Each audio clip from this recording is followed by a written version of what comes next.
tema da minha palavra hoje é os benefícios do arrependimento. Vamos ler Atos capítulo 3, do verso 19 até o verso 20. Atos 3, versos 19 e verso 20. Os benefícios, do arrependimento. Quando nós arrependemos, o que acontece? Arrependei-vos, pois, e convertei-vos. Repita, por favor, arrependei-vos e convertei-vos. Não, mas agora arrepende de falar feio e fala bem bonito. Diga, arrependei-vos e convertei-vos, para que sejam apagados os vossos pecados, de sorte... Isso, obrigado, você quer me ajudar. Para que sejam apagados os vossos pecados, repita. Isso, até aí. De sorte que venham os tempos de refrigério pela ou da presença do Senhor. Vamos lá, ouvinte, isto. E envie ele o Cristo que já dantes foi indicado Jesus. Ok? Obrigado, irmãos. Você pode deixar um pouquinho aí o verso 19, tá? Arrependei-vos para que venha sobre vocês tempos de refrigério. A ideia que nós temos de arrependimento, ela é uma ideia muito superficial e pequena no reino de Deus. Nós vemos apenas, ou é o que nós muitas vezes conhecemos de arrependimento, pessoas que fazem algum pecado público. Então estas pessoas, nós dizemos, fulano, fulana se arrependeu. Mas arrependimento deve ser uma experiência de cada pessoa diante de Deus. O arrependimento deve ser praticado por todo o ser humano que quer achegar-se a Deus. Em Romanos 3, verso de número 23, a Bíblia diz que todos pecaram e destituídos estão da glória de Deus. Na nossa mentalidade, pecado é apenas aquilo que aparece. Por exemplo, quando nós vamos falar de Jesus, uma pessoa, e quanto mais distante uma pessoa tiver de Deus, menos noção de pecado ela vai ter. Então, quando você fala de Jesus dizendo, olha, você precisa arrepender-se dos seus pecados, ela diz assim, olha, eu nunca matei ninguém, eu nunca roubei. Quem já viu pessoas falar isso? Nunca matei, eu nunca roubei. Ela diz, eu nem sei, eu não tenho assim do que me arrepender. Essa é a noção de uma pessoa que não conhece o reino de Deus. A Bíblia diz assim, porque todos pecaram e estão fora da glória de Deus. Este todos inclui eu e você. Repita se você pode, todos pecaram. Diga assim, eu pequei e estou fora da glória de Deus. Esta é a condição natural de todo o ser humano. Todos pecaram e destituídos, estão fora da glória de Deus. Em Romanos capítulo 6, verso 23, a Bíblia diz que o salário do pecado é a morte, ou seja, toda a pessoa que nasce como consequência de ter cometido um pecado, ela vai morrer. E nós só não vamos morrer se Jesus vier antes para buscar a sua igreja no arrebatamento. Ou seja, irmãos, a experiência do ser humano é uma experiência de pecado. O arrependimento deve ser uma experiência minha e sua. O arrependimento é a porta de entrada para o céu. Atos capítulo 2, verso 38. Quando Pedro está pregando nesse texto, alguns dizem, que nós faremos para herdar a vida eterna, ou que nós faremos para escapar da condenação eterna? Pedro então respondeu, arrependei-vos. Olha para o irmão, diga, arrependei-vos, irmão. É para arrepender, nós precisamos arrepender. Cada um precisa arrepender. Mas é interessante quando nós ouvimos palavra de arrependimento, muitas vezes nós já começamos a pensar em alguém que nós, lá da nossa célula, que precisa arrepender, alguém que nós conhecemos que precisa arrepender, mas a palavra arrependimento, muitas vezes ela não tem a ver comigo, porque eu olho para mim, eu falo, mas o que eu preciso arrepender? Sabe, queridos, esta é uma experiência às vezes tão distante dos filhos de Deus, porque nos achamos muito corretos quando nós nos comparamos com as outras pessoas. E muitas vezes o nosso parâmetro de comparação é alguém muito pior do que nós. Porém, se nós formos nos comparar com Deus, diga assim, estou frito. O padrão de comparação é Deus. O padrão de comparação é a palavra de Deus. E quantas vezes nós não apenas pecamos por aquilo que nós fazemos, mas também pecamos por aquilo que nós não fazemos. A omissão também é pecado. Mateus 6,33 diz assim: buscai primeiro, pois, o reino de Deus, e todas as demais coisas vos serão acrescentadas. Se nós não buscarmos o reino de Deus, em primeiro lugar, então já é um motivo para nós nos arrependermos. Querido, quando nós olhamos a palavra de Deus, nós vamos perceber quantas coisas nós fazemos que precisamos de arrepender. Mas a gente vai vivendo um dia depois do outro, e aí a gente vai achando que está correto. Mas não, o que está errado, nós precisamos nos arrepender. Nesses dias, nós não queremos apenas fazer uma campanha antes do começo ao fim. Nós queremos, como igreja, arrepender da forma como muitas vezes nós lidamos com o reino de Deus. Arrependimento é uma palavra grega, que no original é metanoia, que significa mudança radical de direção ou de rumo. Diga, mudança radical de direção ou de rumo. Então deixa eu te mostrar. Uma pessoa está caminhando na direção do inferno, ela está andando na prática de pecados, ela é guiada pela carne, pela sua vontade, ela está andando, ela recebe Jesus, nós dizemos que ela arrependeu. Então arrependimento é uma mudança radical de rumo ou destino. Nós não podemos nos arrepender e continuarmos andando na mesma direção. Em Mateus 4,17 está escrito assim: daí por diante, passou Jesus a pregar e a dizer: arrependei-vos, porque está próximo o reino dos céus. Quanto mais próximo você está do reino dos céus, ou quanto mais o reino dos céus está em você, mais necessidade você vai ter de experimentar o arrependimento. O arrependimento é para pecadores, Mateus 9,13. Pois eu não vim chamar os justos, e sim os pecadores ao arrependimento. Queridos, então, nós, eu e você que somos pecadores, precisamos experimentar o arrependimento. Agora, quero te falar de algumas características. E antes de falar das características, eu queria só pensar uma coisa com você. Se nós não temos o Espírito Santo, nós, ou pelo menos sensibilidade a Ele, nós vamos fazer as coisas erradas e não vamos sentir necessidade de arrependimento.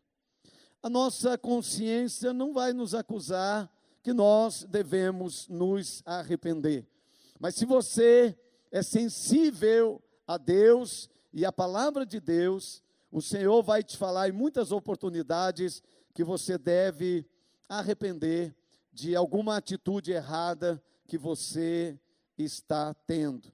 Por exemplo, uma pessoa que não tem intimidade com o Espírito Santo está na igreja, mas ela consulta um site pornográfico.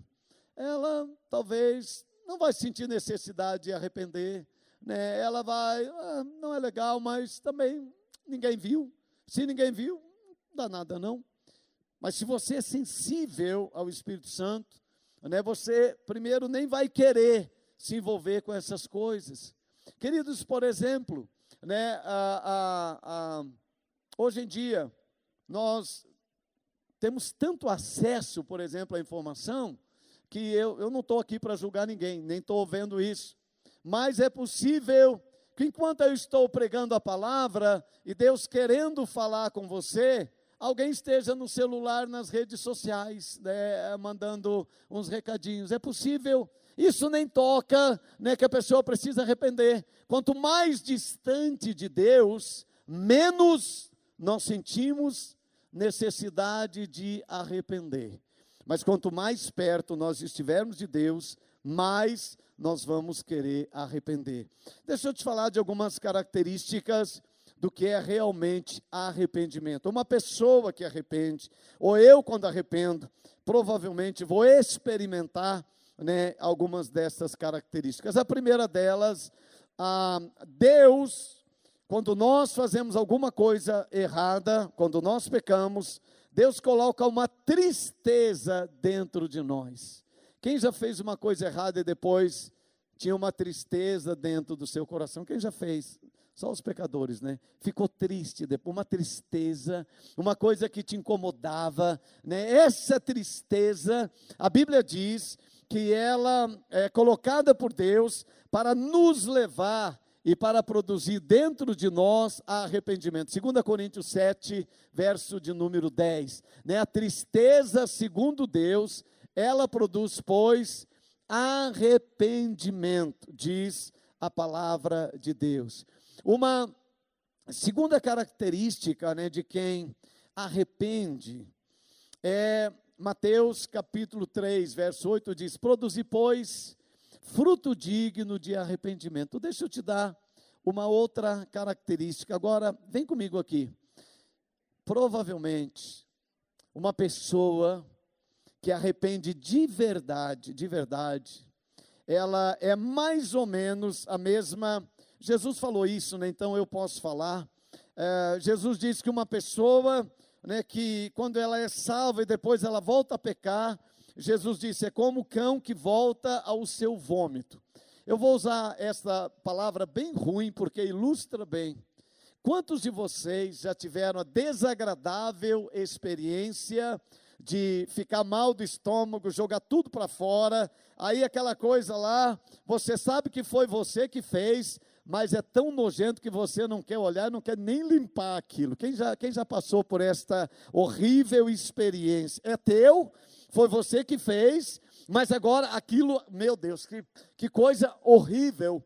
Assim é a relação de uma pessoa que peca e ela realmente arrepende. Ela tem um nojo só de pensar naquilo que ela fez. Ela realmente sente muito, muito mal. Por exemplo, eu sei que tem muitos que, pela graça de Deus, experimentaram muitos anos fumando. Aí converteu, arrependeu dos seus pecados e está santificado em Jesus. Agora não fuma. Não pode nem ouvir cheiro de cigarro. Quantos tem aqui que foram libertos? Tem nojo daquele negócio. Tem nojo, ok. Gente que bebeu, né? Ouvir cheiro de cigarro. Isso.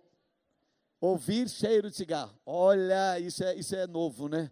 Isso é muita revelação, irmã. É isso que acontece comigo. É gente que usa droga. Eu nunca usei, né? Mas cheiro de fumaça. Sentir o cheiro de fumaça. Não, sentir o cheiro de cigarro. Isso. Sentir o cheiro de cigarro. Nem consegue. Queridos, só uma vez na vida, eu cometi o pecado de me embriagar. Eu bebi muito. porque um cara forte como eu tem que beber muito para poder embriagar. Você sabe disso, porque tem não sei quantas coisas de álcool lá por quilo quadrado. E aí gente, eu tomei. É verdade, eu estava numa festa, eu tinha 16 anos. E aí eu estava com meus primos, aquelas festas lá de família. E eu tomei um copão de vinho desse tamanho. Mas eu fiquei bêbado. Tu imagina eu bêbado, que coisa horrível. Eu não gosto nem de pensar que um dia eu fiz isso. Não gosto, né? Até hoje, eu quando olho o vinho, eu não gosto, porque eu lembro daquele... Quantos de vocês, né, tomaram assim porre, e hoje você... Quando lembra desse tempo, você nem gosta de pensar, mas você era dessa turma, aí levanta a mão aí. Isso, você era dessa turma. Acha tão ridículo. Queridos, quando eu estava, antes de conhecer Jesus, talvez tem muitos irmãos aqui, eu ia nas festas, bailes, essas coisas lá da roça, e aí eu sempre fui meio envergonhado, assim, não era muito, né, porque lá atrás eu não tinha muito ritmo, agora eu melhorei muito, né, mas lá atrás, aí eu lembro de uma vez que eu queria dançar, mas eu era desajeitado. Gente, tomei, eu acho que só um pouquinho de cerveja, não foi muito, mas eu fiquei doido. Era no tempo daquelas, eu não lembro das músicas de John Travolta, você lembra desse tempo? Quem é desse tempo, assim? Quem é desse tempo? Que era um negócio... Meu Deus, gente. Quando eu lembro daquilo, eu tenho uma vergonha. Tá, eu lembro lá, né? Que coisa feia. Eu não gosto de lembrar daquilo, né? Parece que aquilo não foi eu que fiz. Então, quando você olha lá para o seu passado, né?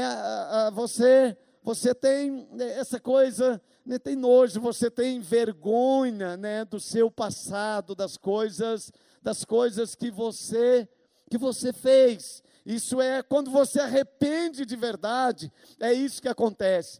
Aquilo fica tão distante de você que você nem pode acreditar que foi você que fez aquilo. Quantos tem aqui que fizeram coisas que você não acredita que foi você, mas já arrependeu, está tudo arrependido, né? Graças a Deus. A outra característica de quem arrepende de verdade, é o choro amargo, Mateus 26, 75. Então Pedro se lembrou das palavras que Jesus dissera, antes que o galo cante, tu me negarás 3 vezes. E ele havia negado Jesus. Depois que ele fez isso, a Bíblia diz que ele chorou amargamente. Quantas pessoas, elas choram amargamente quando elas arrependem, elas realmente reconhecem o seu erro, né? Por exemplo, quantas pessoas quando, né, entregam sua vida a Jesus, elas têm este coração assim tão arrependido mesmo, e elas choram amargamente. E a última qualidade que eu quero falar para vocês é, quando você arrepende de verdade, você vai querer restituir o pecado que você fez.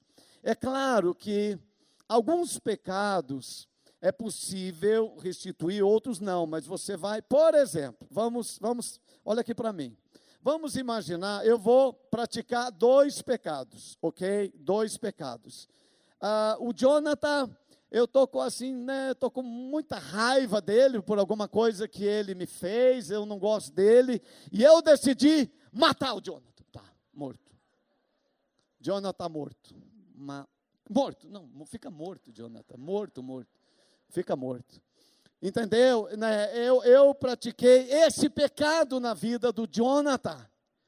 Mas eu pratiquei um outro pecado. Eu roubei o celular da Juliana.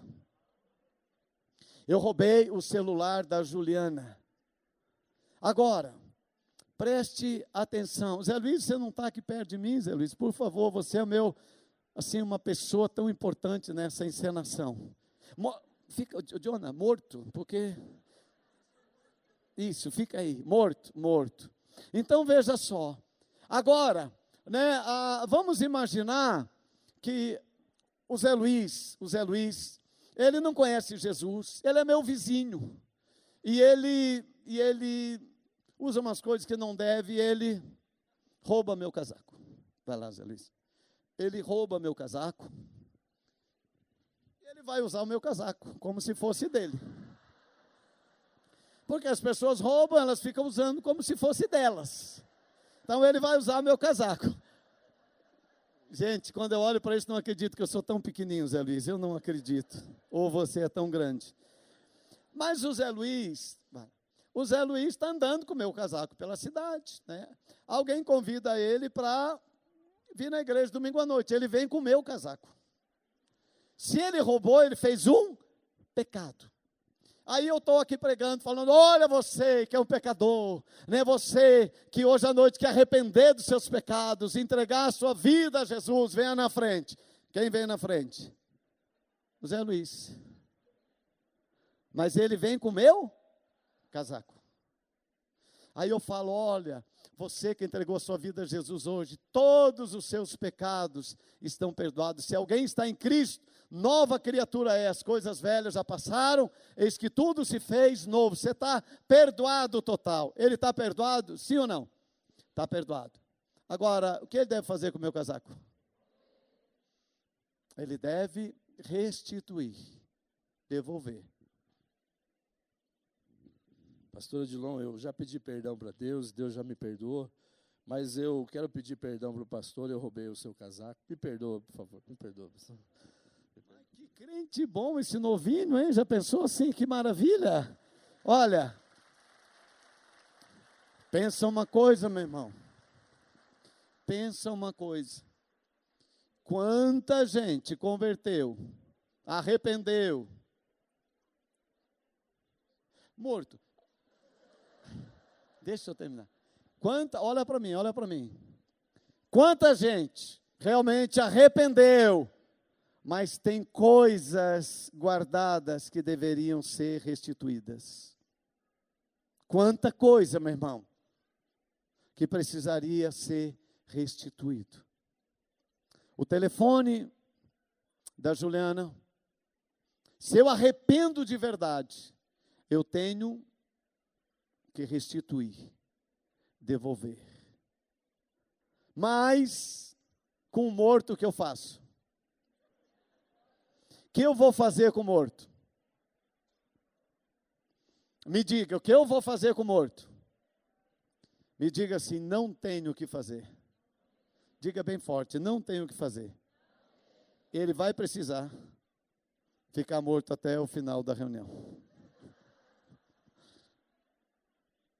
Existem coisas que a gente não consegue restituir. Elas terão que ficar apenas debaixo do perdão de Deus. Mas tem muitas coisas, irmãos e irmãs, que nós precisamos restituir. Vamos pensar. Uma pessoa que gera um filho fora do casamento, ela não tem como apagar essa história ou apagar aquela criança. Mas há pelo menos uma forma de restituir aquele erro, assumindo a responsabilidade e cuidando daquela criança se realmente é seu filho. Se você tem um relacionamento quebrado antes de conhecer Jesus, e agora você realmente arrependeu, então você precisa ir lá restituir este relacionamento, mesmo que a pessoa não queira, porque se ela não converteu, talvez ela não vá querer se relacionar com você. Mas você está disposto. Lucas capítulo 19, no verso 8, aqui eu disse, eu quero devolver 4 vezes mais aquilo que eu roubei de alguém. Restituição é uma doutrina bíblica. E nós precisamos entender isso. O reino de Deus nos ensina assim. Agora deixe-me falar rapidamente, para fazer uma distinção, Porque muitas pessoas, elas não conseguem fazer ou entender a diferença entre arrependimento verdadeiro e remorso, porque é muito parecido. Mas deixa eu ajudá-los a entender isso. Eu vou usar 2 personagens da Bíblia que praticaram o mesmo pecado. Um ficou com remorso e o outro arrependeu. Esses personagens são Judas e Pedro. Os 2 traíram a Jesus. Judas o vendeu por 30 moedas de prata e Pedro negou 3 vezes a Jesus. Os 2 traíram a Jesus. Porém, Judas, depois estava nesse caminho de distanciamento e separação de Deus. Depois, é impressionante. Tem pessoas, e os 2, tanto Pedro quanto Judas, eles confessaram que haviam pecado. Judas, ele disse, eu pequei, traindo o mestre, e sangue inocente. Ele reconheceu que ele havia pecado. Então, até agora, tudo fica muito perto, o arrependimento e o remorso. Os 2 reconheceram. Porém, Judas, apesar de ter reconhecido o pecado, ele continuou afastado de Deus. Ao invés de retornar para Deus, pedir perdão, se humilhar, ele continuou no caminho da destruição, até o ponto de destruir a sua própria vida. Ele não mudou a direção da sua vida, o rumo das coisas. Uma pessoa que não arrepende e que tem remorso, ela pode chorar, ela pode ter tristeza, mas ela não muda. Assim que ela tiver a oportunidade, ela vai voltar a praticar o mesmo pecado. Por exemplo, isso é muito comum na vida de pessoas que usam algum tipo de droga. Se ela é pega por alguma situação, e aí ela está sofrendo agora, por causa deste pecado, desse delito, então ela chora, ela tem uma tristeza muito grande, e ela diz, olha, por favor, me ajudem. E às vezes a família investe pesado, coloca numa casa de recuperação, e ela diz, sim, eu estou arrependido. Mas logo que ela sai dali, a primeira coisa que ela faz é voltar a usar e praticar o mesmo pecado que ela praticava antes. Isso é em qualquer área. Quando nós só temos remorso, nós vamos ficar tristes por um tempo, mas nós não vamos abandonar aquele pecado. Nós não vamos mudar o rumo da nossa vida. Uma segunda característica de alguém que tem remorso, isso foi Saul, quando ele pecou, oferecendo sacrifícios a Deus, ele não podia fazer isso. Em 1 Samuel 15, 24, isso é muito comum. Uma pessoa, quando ela não arrepende profundamente, ela sempre vai falar assim, e disse Saul a Samuel, pequei. Ele reconheceu, pequei, porquanto eu transgredi a ordem do Senhor e as tuas palavras. Porque aí ele vai dizer, por quê? Ele disse, foi por causa do povo, eu não pequei porque eu quis, as pessoas que me fizeram pecar. Quando não há arrependimento profundo, a pessoa sempre vai tentar trazer outro para o seu mundo de pecado. Foi por causa dele, foi por causa dela, eu fiz isso por causa daquela pessoa, eu sempre vai trazer alguém para o seu pecado. Mas uma pessoa tem uma característica. Também aqui, o remorso, ele também, muitas vezes, ele vem quando a pessoa é descoberta no seu pecado. Ela não confessa voluntário, mas ela é descoberta, então aí ela precisa realmente confessar, mas ela pode só ficar com remorso. Qual é a característica que difere do arrependimento verdadeiro? Salmo 51, 4. Davi, ele disse, eu pequei. Põe a mão no seu coração e diga: eu pequei. Eu pequei.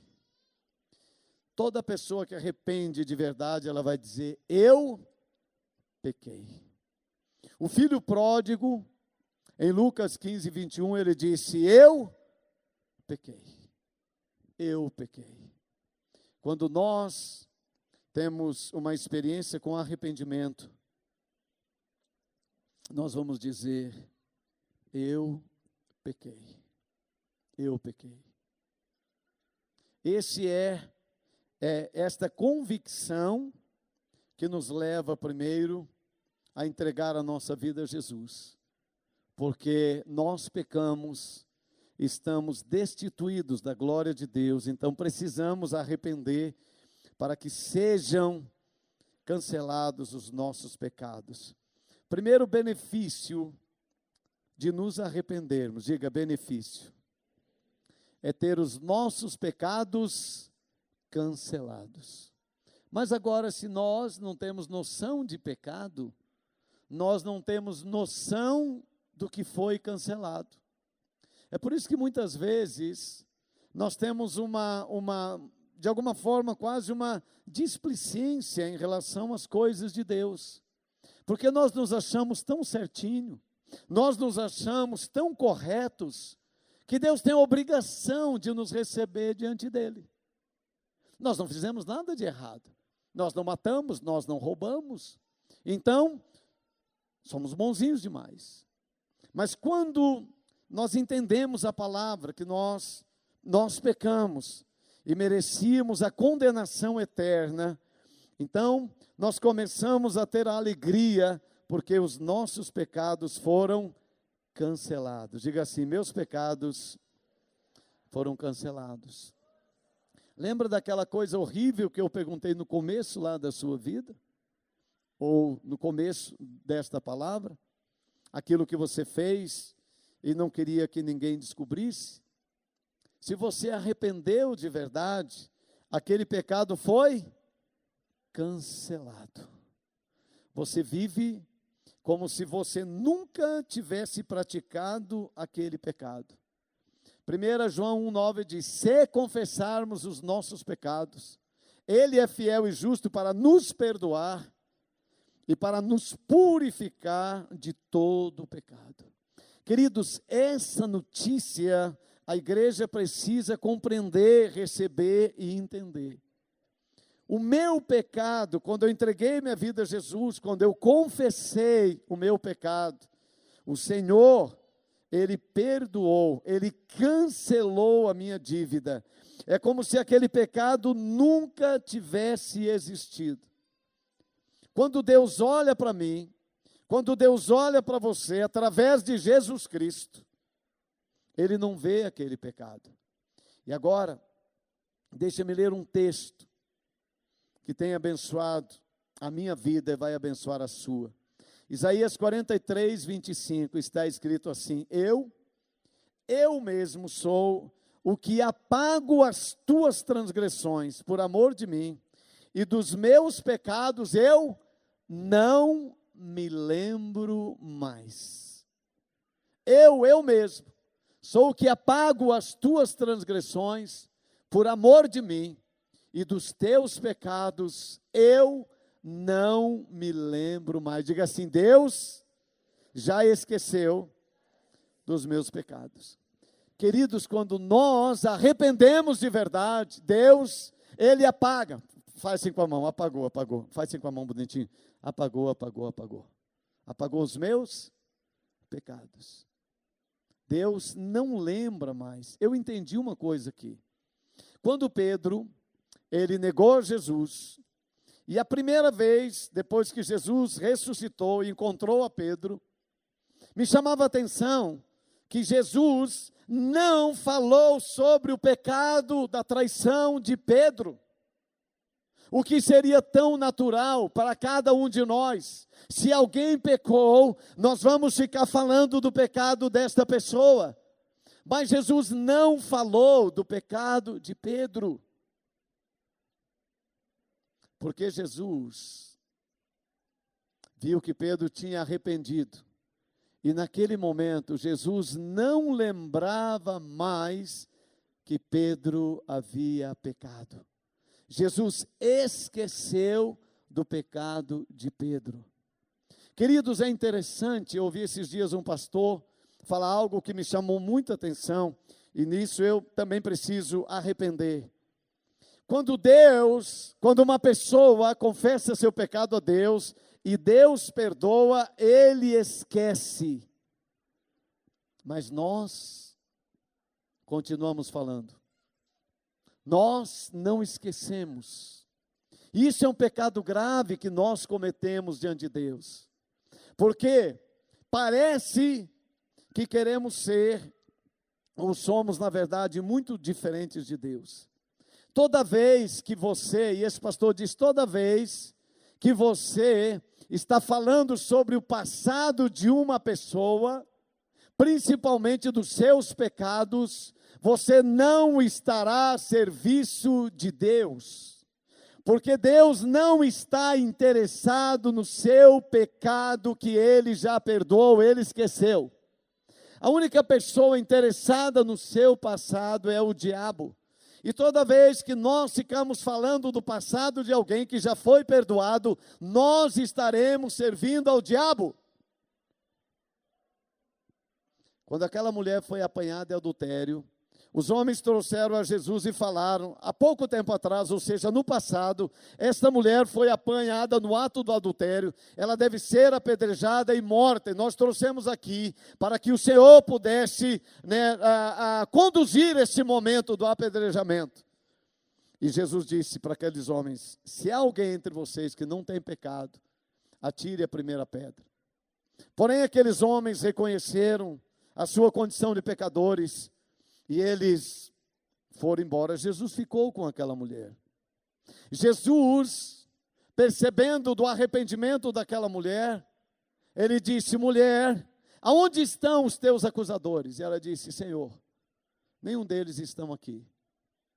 E Jesus disse, mulher, o teu passado está perdoado. E Jesus olhou para o futuro dela e disse, mulher, vai e não peques mais. Jesus, Deus, está olhando para o meu e para o seu futuro. Porque todo pecado confessado, Ele já esqueceu. Todo pecado. Por isso, é tão importante o arrependimento. Mas qualquer pecado que você não tenha confessado, o diabo sempre terá o direito de apontar e dizer, olha o que você fez. Mas se você já arrependeu, de verdade, você estava indo numa direção e você mudou completamente, e você sabe que nunca mais você vai voltar a praticar aquele pecado, você está perdoado, e Deus não se lembra mais. Esta é a boa notícia que eu tenho para você. Ele está olhando para o seu futuro, Ele está olhando para aquilo que vai acontecer na sua vida. E eu sei que isso vai trazer refrigério para a sua alma. Confessai, arrependei-vos dos vossos pecados, para que venha tempos de refrigério para a sua alma.